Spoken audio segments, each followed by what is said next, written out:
So, today we wanted to dive into a really powerful idea for our future with AI, one that comes from a thoughtful essay by Humia. It's called the AI Dividend, and it asks a pretty fundamental question.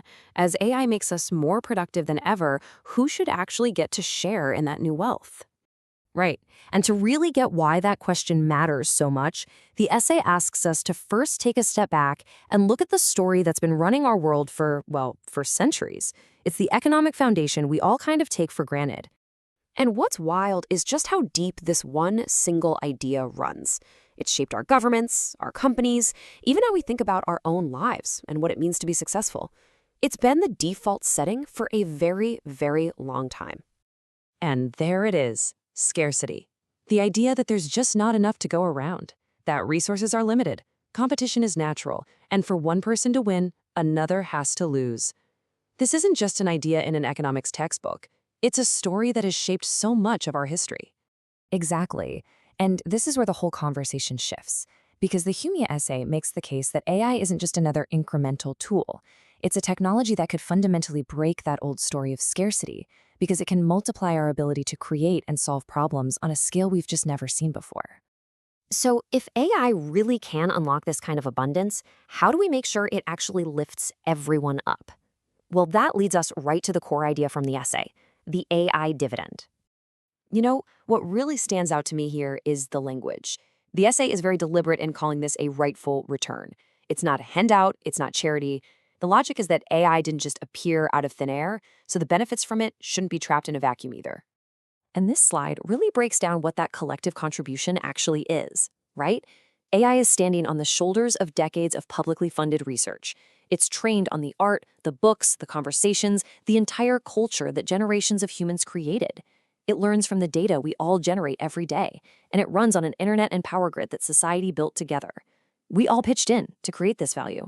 And that's why this principle is so important right now, at this specific moment.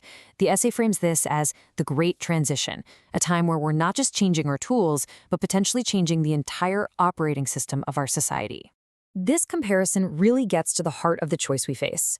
You have the old scarcity model on one side, which is all about extracting value and concentrating it. And then you have this new possibility, the abundance model, which is about generating new value, multiplying productivity, and making the whole system more resilient. We're standing right at a crossroads between these two ways of thinking. And this is such a critical warning from the essay. Just because the technology can create abundance doesn't mean we automatically get a better, fair world. That's not how it works. History shows us over and over that unless you design for it intentionally, the benefits of big technological shifts tend to flow to a very small number of people. Right. But the idea of sharing the returns from a collective resource, it's not some crazy new concept. The Humia article points out that we actually have a lot of history to draw on here. This is a practical idea with real-world precedents. Yeah, this slide lays out that logic so well. I mean, we already do this. With natural resources like oil, we often have royalties that fund public goods.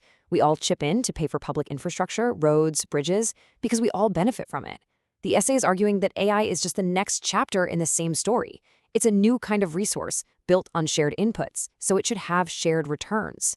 Okay, so if we accept the principle, what does this actually look like in the real world? This is where the essay moves from the why to the how, exploring what it might mean to consciously design for abundance. And here are just a few of the ideas it explores. It could look like some form of broad-based distribution, like direct income or service credits. Or maybe it means creating public AI infrastructure, like open source models or shared computing power that everyone can access. Or it could be about reinvesting the value from AI back into local communities, supporting small businesses, the arts, things that make our towns and cities resilient. The key here is that these are flexible design options, not a rigid, one-size-fits-all plan. And ultimately, this brings the whole conversation down to a really fundamental choice. It's not just about economics, is it? It's a choice about the kind of society we actually want to live in. Exactly. This quote connects the idea to something so much deeper, something very human. It talks about arete, this ancient Greek concept of excellence, of virtue, of living up to your fullest potential. And the point is, it's just incredibly difficult for people to do that, to truly flourish if they're constantly worried about their basic economic security. The AI dividend is framed here as a foundation for that kind of dignity. And this is the choice the Humia essay leaves us with. It's such a clear and powerful question. Are we going to let AI amplify the old patterns of extraction and control? Or are we going to consciously use it to build a foundation of dignity that allows everyone to thrive? The technology itself doesn't decide. We do. Which means this isn't about moving as fast as we possibly can. It's about being thoughtful. It's about making intentional choices to make sure that the future we're building is one that reflects our best values. It's about taking the time to design, carefully and with humility. If this conversation sparked something for you, the original essay is really worth a read. It goes much deeper into all of these ideas. You can find it at humia.life.